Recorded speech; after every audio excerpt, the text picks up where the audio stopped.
Alright, let's see. I think, I don't think we've streamed Inkadu. We did stream QLEX. Majora and Molly got shown off. Okra Magi I've hovered over, but I don't think was actually shown off. Oh gosh, Tony Hawk. Yeah, Tony Hawk showed up earlier today, but not on stream. So I guess Tony Hawk it is. Oh boy. Who else have we got? The whole Guilty Gear set they're gonna be seeking stream time in the future, so I'm not worried about showing them off today because they're actually awesome customs. Not to say Tony Hawk isn't awesome. He is in fact too awesome. Oh, I'm sorry for the shouting. Blue wanted me to read Vergil on stream because I did not read Vergil before putting him in the module. So I'm gonna reload here. Vergil sure is a very powerful character. Yeah. In more ways than one. Which hopefully there's no random cursing in the quotes because I, like I said, didn't actually read it first. I don't know. Whoops.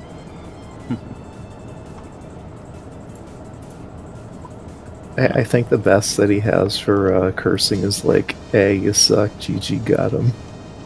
That is a very good Vergil quote, and I hope it's exactly like that on the card. I'm just going to delete Super Skull Man so that we don't touch that by accident. No.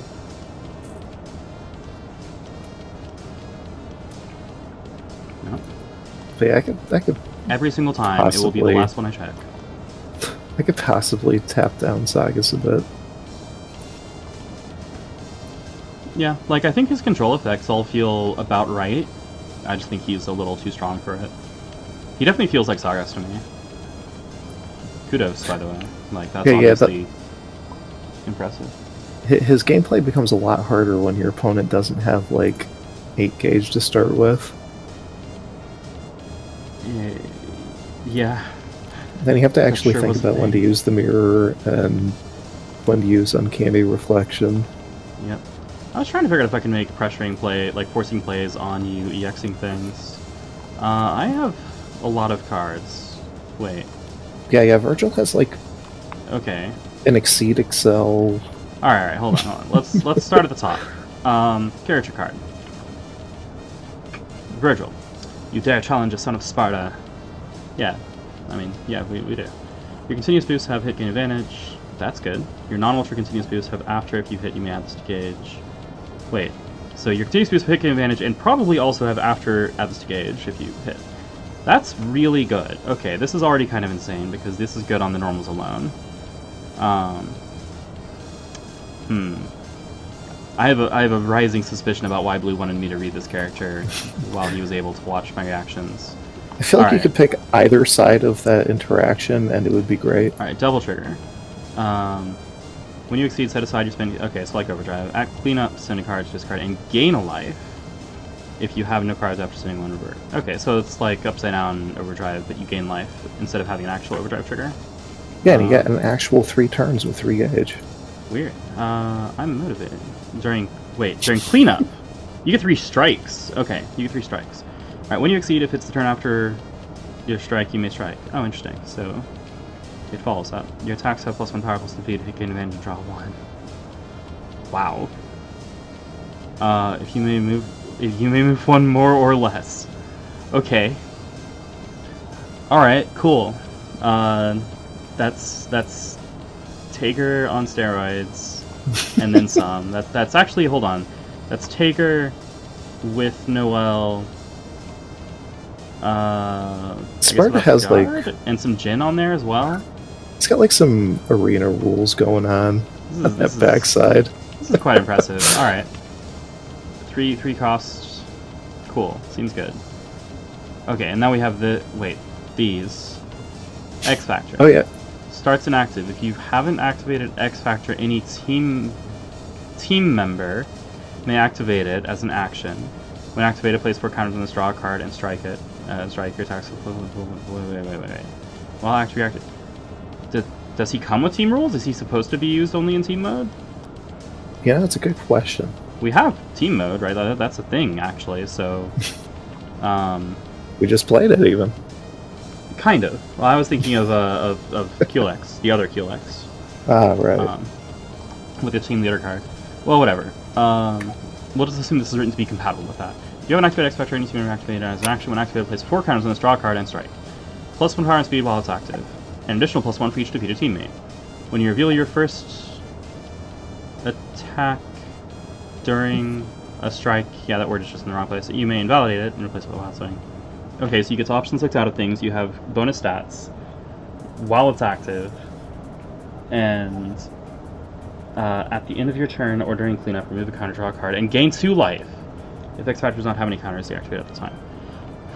Okay? That's... Where's the cost? Well, the cost is you may activate the X Factor as an action. That's what I thought. Uh-huh. Okay. Maybe this guy should fight QLX. Alright,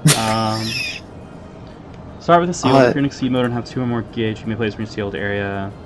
Okay, you may only place turn after your strike and cannot be invalidated.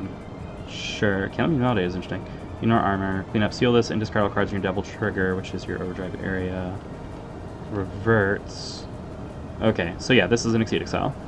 Oh, Adrian asked what's up with Secret Skullman. Secret Skullman is what happens when you lie to TTS about what is in an object. So Secret Skullman is a deck of 3 cards, which contains 1 card. That card is the entire deck of Super Skullman, 33. If you try to access him the wrong way, then TTS goes haywire because you're trying to draw an object that doesn't exist. Because you're trying to draw the top object, well, it's a 3-card deck. But the middle one is Super Skullman 33. The top and bottom ones don't exist. So if you try to draw the top or bottom one, you will attempt to draw infinite cards and your game will lock up.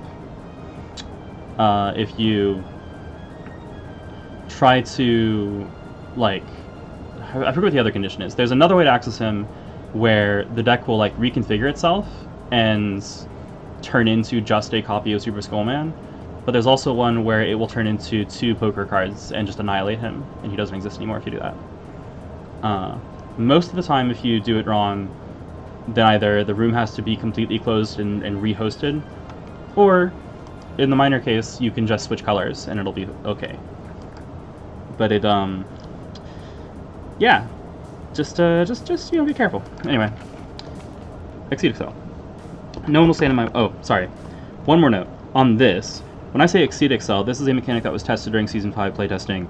It's not one that's in print or that has even shown up on another character as far as I know, that, like, in the module. So, for anybody wondering what I mean by Exceed Excel, it doesn't mean anything, like, to you, because you haven't seen it. I'm referencing a mechanic from BlazBlue, and it was one that, when we playtested it, took the form of you have access to a unique attack while you're in Exceed mode that, when you use it, reverts you back to your normal mode. And that's basically what this is doing, right? Alright, so this is a 185 ignore armor. Sorry, this is a 196 ignore armor, hit, gain advantage, draw 1. No one will stand in my way. Now strike. Wait. Huh. That boost is on one of the other cards. You can ignore it on the Exceed Excel. I don't think there's a way to play it on the Exceed Excel. Yeah. I was trying to figure out if this was supposed to be like a boost that you could play like you played the attacks, but okay, so ignore the boost.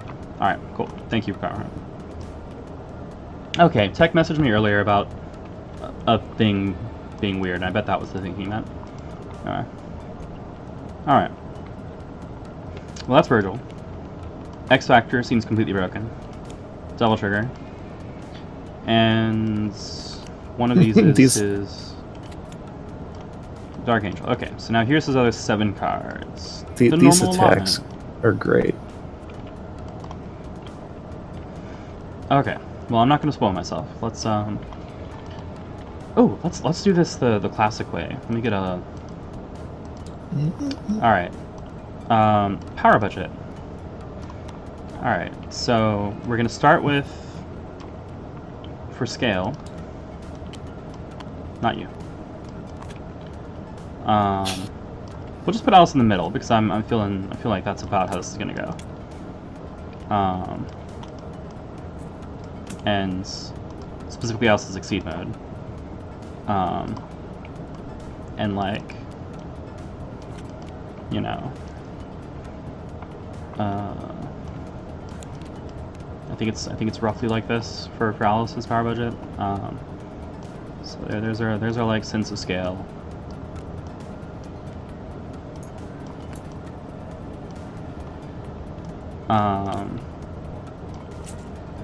Yeah, that's not enough scale. Let me get a little more scale out. Where's Trillion?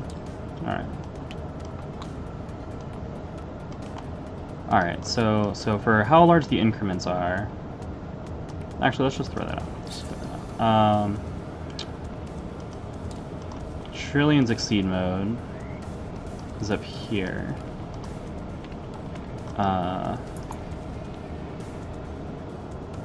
And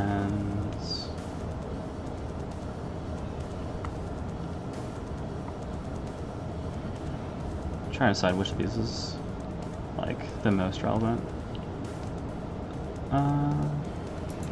It's probably this one. Let's put that up there. Yeah, still notably lower than like Alice's things, because Trillion stuff is all additive. Like they multiply with each other to become something far, far more. So individually they're weaker, but they become something insane. Alright, that was Trillion.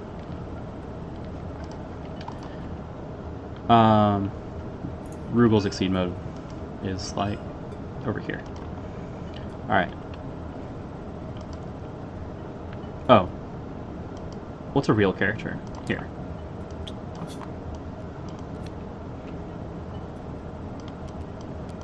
It's like, you know. There you go. Now then, one at a time. Vergil, ability, exceed ability, like taking advantage and something like that. Actually, you could balance this out. You could balance this out. This is not unbalanceable. Like, and to be clear, the comparison here is mostly like, is his character ability actually as strong as a 4-gauge exceed mode? And I think the answer is no. Double trigger is clearly good. Lasts that many actual strikes and you gain life in the process. Oh wait. Oh, the succeed ability. Gosh, that's disgusting. Yeah. So, double trigger is fine. Like double trigger itself is actually fine. It's a little weird that it gains life, but it's fine. Okay, so now we're gonna put that over here.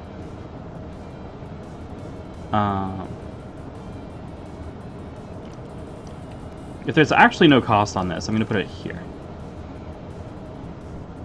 Maybe just concurrent with Vergil.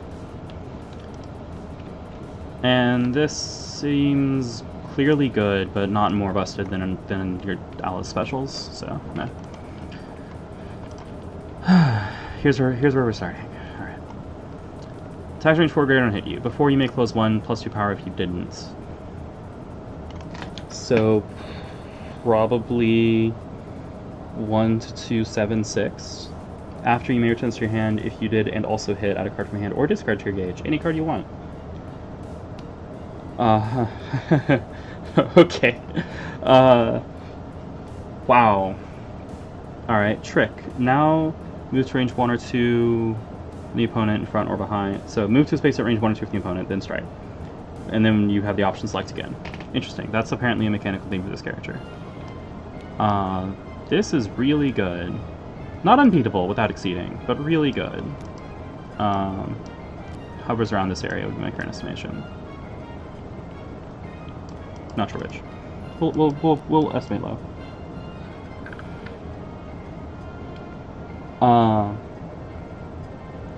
Yeah. Good luck, Adrian. I do use the password system pretty often myself, so if you find videos of me playing customs, chances are you can find them. When this goes up on YouTube, you'll probably be able to find various passwords just by watching what I entered if you're paying attention. Anyway, round trip. 1 to 4, 2, 4. Hit +1 power for each space between you and the opponent. If you move past the opponent during this turn, you may gain ignore armor and power equal to space moves instead. Okay, so for each space moved during this turn, +1 power, and ignore armor. Or +1 power for each space between you. Okay, so how does he move during a turn? You can move with that. Oh yeah, I guess Trick can give this potentially, you know, +4 or 5 power. Honestly, this seems like okay. It's a lot of text. It's not amazing. High time is good. This is good. Definitely strong. Definitely silly. But like, currently I'm not really seeing how this is the dumbest thing. So just put it over there.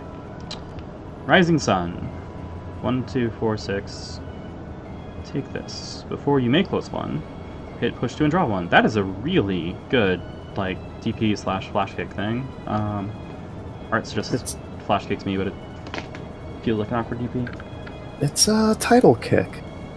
It is title kick. True. Yeah, so a kick is a card that tends to beat sweep or focus, and then with a boost will beat both. And this from range 3 beats both, but particularly beats sweep. Okay. Now retreat 1 before advance 2. If you move past the opponent, draw 1 and +2 power. Oh my. Oh well, that makes round trip a little bit sillier. This is a good boost. This is a very good boost. This is a very good attack. This is very good. This is very good. I'm not sure it's that good, but it's probably this good. Rapid Slash. 155. Before advance 4, range includes opponent if you move past them. Wow. So 1 to 5, 5, 5. After pull 2 or draw 1, if you hit, you may choose both. I mean, you hit. It's not really a question there. Yamato. Now strike, dodge at range 4 and greater, and your attacks are extra rich. Okay. What if everything was Dragon Thrash? What if everything was EX Dragon Thrash? This is incredibly good. This is top end of, like, special design. So even though, like, the stats on it are less scary than the stats on Rising Sun and Upper Slash, the fact that this just kind of always works and gives you a bunch of tools, and then Yamato as well, is why I'm like, yeah, no, this is definitely at least as strong as them, if not even better. Trick is getting dumber the more I'm looking at his movement options and his threats. Yeah, I'm just gonna move that up. Alright. Judgment Cut. If you're in Exceed mode, this is 3 to 6, 6, 5. As a before effect, you can... Oh, never mind. Okay, so this is a 2 to 7 or so. It just costs him 4 sometimes. After move up to 2, it's speed 4. That's very good, very safe. This actually looks kind of like a real special. Like, maybe a little over, but it depends. The cost is kind of high for doing that. Move 2, you may strike if you didn't return... Ah, no! I've tried to make this boost work. That's not quite true. I've tried to make a boost that lets you move 2 and recur itself work, and it's so hard to make it not busted. Alright. This is still, like, weaker than everything else. Still very good. But, like, this is a special that a character could actually have. Where's a... I'm gonna grab it. Oh no, I shouldn't do that. Random legal character. That's a bad example. Random legal character. There we go. Yeah, let me just pick one of these out. There you go. Yakushu. Sure. Yeah. Just wanted to pull, you know, a character out that you could legally play instead of having everything be up here. At the top end of where something can be. Alright, now what? Ultras, okay. Dimension Slash, 4 to 8, 6, 6. When revealed, your opponent loses all of their bonuses to power, speed, and guard, and cannot gain them for the rest of the strike. And before, if it's the turn after your strike, 1 to 8 range.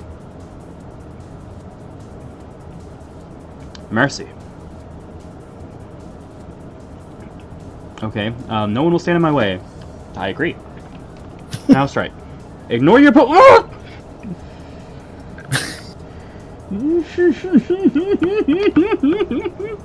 You're gonna like this one.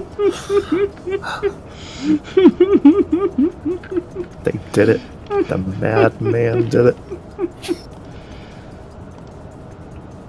Ignore your opponent's cannot be hit effects.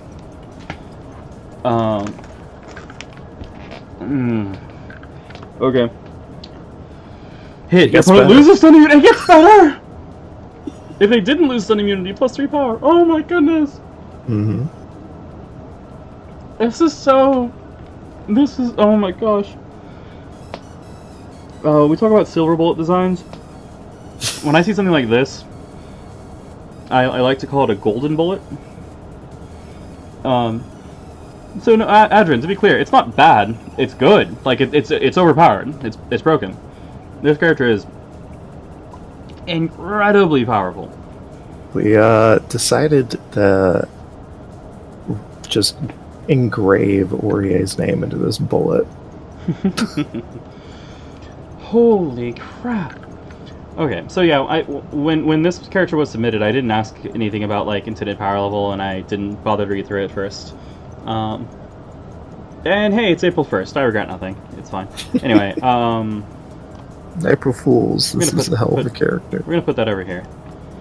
All right, and lastly, blistering swords, 4 to 8, 7, 4. You may initiate a strike with this from your boost area. If you do, its gauge cost is reduced by 1. When you invalidate this, you may pay a gauge to make it a boost. Trippy. Okay, the boost. Attack turn 3 greater can't hit you. You can't add cards to your gauge. Okay. After or at the end of your turn, at range 1, your opponent takes 2 non-lethal damage. Clean up if you were not stunned and this attack has not been sustained. Okay, clean up once only, sustain this. Kind of a pain for tracking, but okay. It's a little hard to parse. So this is a gauge boost from the look of it. If you strike with it from your boost area, then it's a 1 gauge attack, which makes sense because you paid a gauge to put it into play as a boost. Except that if you invalidate it, oh no, you still have to pay a gauge for that. Weird. Okay, so if you invalidate it, you can pay a gauge to put it into your boost area, which is basically playing it as boost. So you always have access to this boost. The text at the beginning of this boost, attacks at range 3 or greater don't hit you, is comically extra. Dealing 2 non-lethal damage as an after effect or at the end of your turn is notably pretty silly here. Dodging range stuff is, yeah, definitely feels extra. Hey, Point Man. Aha! I'm in. Hitting, yeah. Holy cow. And time to break everything. Oh, don't worry. Everything is broken already. Good. Alright, so Trev, counterpoint. It's April 1st if I don't check whether or not it's not April 1st anymore. Alright. Okay, so I guess my main concerns about this are what the devil is X Factor, and this card is completely illegal in every way. Holy cow. The only part of this card that you could print are the gauge cost, the printed stats, and the before effect. Oh, I'm sorry, you can also print Now Strike. Anyway, My favorite Zero Force boost, Now Strike. Yeah, Zero Force, Now Strike. I think your opponent has one of those. That is madness. Alright, well I was expecting... sounds like he's functioning as intended. I was expecting some bonkers stuff. Who say that Dante saw Vergil was in and was running at full speed to fight his brother. Oh, is that who he is? Okay. Yeah, I'll add Dante from Devil May Cry at some point. I've just been enjoying, you know, chilling, fighting, doing stuff. Alright, so yeah, these are some incredibly good specials, but mostly this Exceed ability... Sorry, this Exceed ability, that's right, this is the character ability, this is the Exceed ability, is incredible. Holy cow. Yeah. Yeah, that's definitely just Vergil from MVC3. Ah, Marvel character. Yeah. Makes sense. Oh, man.